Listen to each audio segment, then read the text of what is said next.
मैं हूं आपकी टीचर मुबीना बारी और आप देख रहे हैं एफर्ट फॉर सक्सेस। मज़ीद वीडियोस और अपडेट के लिए आप हमारी वेबसाइट विजिट कर सकते हैं। उसके अलावा आप हमें हमारे फेसबुक पेज पर भी फॉलो कर सकते हैं। आज की इस क्लास में हम पिवट चार्ट पे बात करेंगे।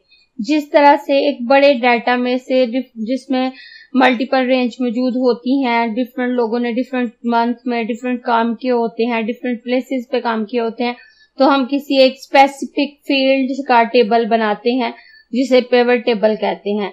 और उसी पिवट टेबल को जब हम चार्ट में कन्वर्ट करते हैं तो उसे पिवट चार्ट कहते हैं।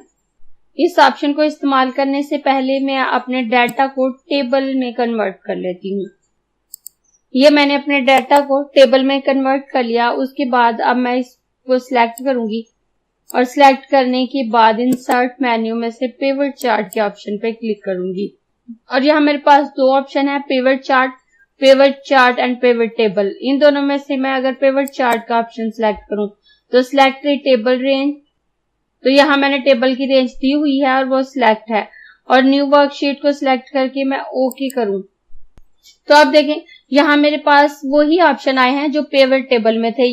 ये पिवट टेबल को शो करने के लिए जगह मौजूद है। उसके अलावा हमारी तमाम फील्ड की लिस्ट मौजूद है यहाँ पे, और यहाँ पे फिल्टर, लेजेंड, एक्सिस और वैल्यूज मौजूद हैं।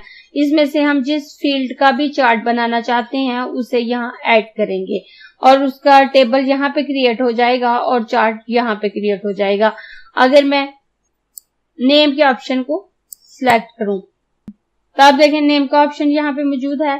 और अगर मैं क्वांटिटी भी मालूम करना चाहती हूँ तो मैं इसे वैल्यू में ड्रैग करूंगी तो आप देखें मेरे पास मेरा चार्ट रेडी हो गया। इसमें मैंने अपने प्रोडक्ट के नेम और उनकी वैल्यूज मालूम कर ली है कि ये कितनी कितनी है।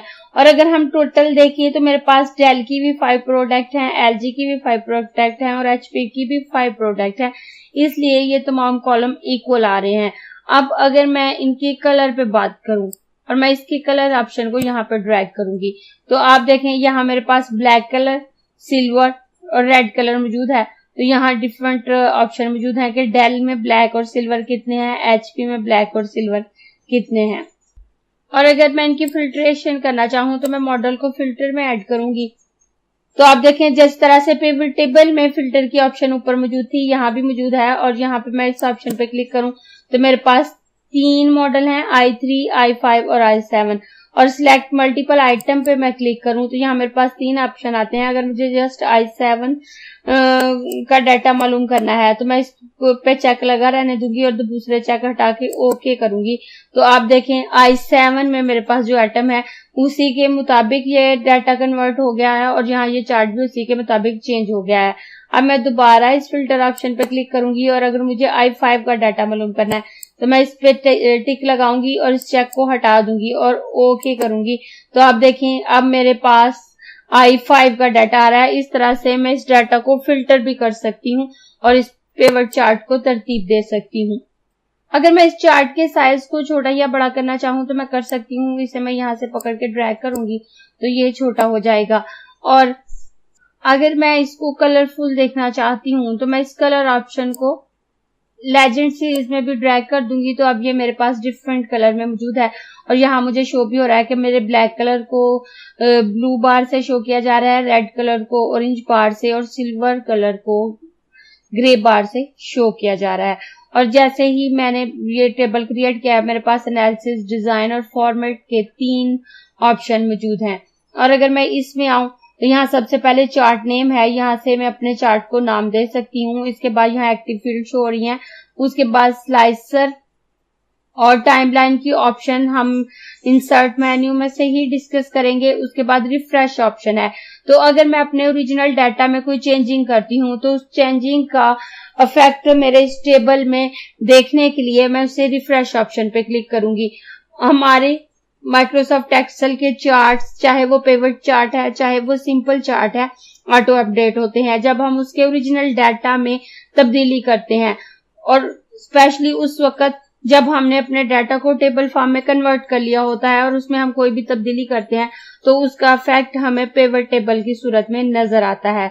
लेकिन वो इफेक्ट हमें देखने के लिए इसे रिफ्रेश करना पड़ता है। इस वक्त मैं शीट 1 पे मौजूद हूँ। अपने इस ऑप्शन को समझाने के लिए मैं शीट 1 पे जाऊंगी और अपने डाटा में कुछ तब्दीली कर लूंगी।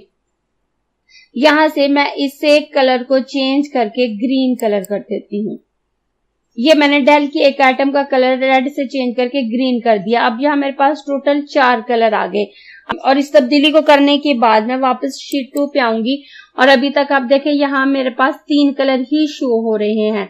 और अगर मैं एनालिसिस के टैब में आके रिफ्रेश ऑल पे क्लिक करूं और ये ग्रीन कलर मेरे पास शो हो गया है। उसके पास चेंज डाटा सोर्स है। इस वक्त मेरा डाटा सोर्स शीट 1 पे मौजूद है, जिस डाटा की मदद से मैं ये टेबल बना रही हूँ। लेकिन अगर मैंने इस डाटा सोर्स को चेंज करना चाहती हूँ तो यहाँ से चेंज कर सकती हूँ। उसके बाद एक्शंस है तो यहाँ से क्लियर है। अगर मैंने इस पे कोई फॉर्मेटिंग अप्लाई की है तो वो मैं क्लियर कर सकती हूँ। इस पे बाद सिलेक्शन कर सकती हूँ और उसके बाद मूव पिवट टेबल है। जिस तरह से हमने अपने पिवट टेबल को देखते हुए अपने टेबल को किसी दूसरी शीट पे मूव किया था, इस तरह से इस टेबल को भी हम दूसरी शीट पे मूव कर सकते हैं। उसके बाद ये पिवट चार्ट है और रिकमेंडेड पिवट चार्ट है। तो इस डाटा से रिलेटेड जितने भी रिकमेंडेड पिवट टेबल हैं वो यहाँ पे शो हो जाएंगे। उसके बाद ये शो ऑप्शन है, तो शो ऑप्शन पे अगर मैं क्लिक करूं तो यहाँ मेरे पास फील्ड लिस्ट है। अगर मैं इस फील्ड लिस्ट पे क्लिक करूं तो हमारी ये फील्ड लिस्ट जो हमें शो हो रही थी यहाँ पे वो गायब हो जाएगी और मैं दोबारा इस ऑप्शन पे क्लिक करके फील्ड लिस्ट पे क्लिक करूंगी तो ये ऑप्शन मेरा विजिबल हो जाएगा। और इसके बाद इसमें बटन है, अगर मैं इस पे क्लिक करूं तो बटन हाइड हो जाएंगे। और उसके बाद फील्ड हेडर है, अगर मैं इस पे क्लिक करूं तो हमारी फील्ड का हेडर हाइड हो जाएगा। पिवट चार्ट की मदद से मैं अपने डाटा से रिलेटेड किसी भी किस्म का चार्ट तैयार कर सकती हूँ। और अगर मैं इसके डिजाइन टैब पे आती हूँ तो डिजाइन टैब में मेरे पास वही तमाम ऑप्शन मौजूद हैं जिसमें चार्ट एलिमेंट है, क्विक लेआउट है। क्विक लेआउट से मैं इसका लेआउट चेंज कर सकती हूँ। उसके बाद यहाँ से इसका कलर चेंज कर सकती हूँ और उसके बाद यहाँ से इसके डिजाइन को चेंज कर सकती हूँ। रो और कॉलम को स्विच कर सकती हूँ। उसके बाद अगर मैं फॉर्मेट टैब पे आऊं तो यहाँ भी मेरे पास वही तमाम ऑप्शन है जो मेरे पास चार्ट और डाटा टेबल और पिवट टेबल में मौजूद थे और इन तमाम ऑप्शन को हम पहले देख चुके हैं। अगर आपको ये क्लास पसंद आई है तो लाइक कीजिए, अपने दोस्तों के साथ शेयर भी कीजिए ताकि वो भी सीख सके। आप अपने क्वेश्चंस और व्यूज नीचे कमेंट बॉक्स में लिख सकते हैं और अगर आपने चैनल सब्सक्राइब नहीं किया तो प्लीज सब्सक्राइब कीजिए ताकि आपको आने वाली वीडियोस का नोटिफिकेशन फौरन से मिल सके।